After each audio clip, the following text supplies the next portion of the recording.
Mahesh Koratala Shiva combination రెండో సినిమాకు సన్నాహాలు జరుగుతున్న విషయం తెలిసిందే. ఆ ఇద్దరు కలయికలో వచ్చిన శ్రీమంతుడు మహేష్ కెరియర్ లో బిగ్గెస్ట్ హిట్ గా టాలీవుడ్ టాప్ గ్రాసర్స్ లో ఒకటిగా నిలిచింది. కొత్త సినిమా కోసం కథా చర్చల కోసం ఆ ఇద్దరు మలేషియాకు వెళ్లినట్లు విశ్వసనీయ సమాచారం. వారితో పాటు సంగీత దర్శకుడు దేవిశ్రీ ప్రసాద్ సైతం ఉన్నారు. అక్కడ స్క్రిప్ట్ ను ఓ కొలిక్కి తేవడంతో పాటు సంగీత చర్చలు కూడా నడుస్తున్నాయి.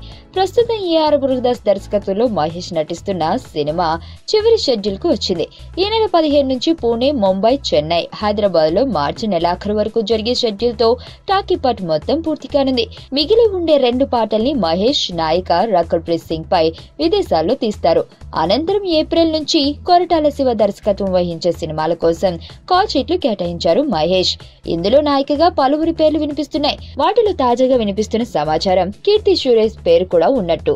అయితే మహేష్ ముఖ్యమంత్రిగా కనిపిస్తాడని ప్రచారం జరుగుతున్న ఈ చిత్రానికి డివివి దానయ్య నిర్మాత.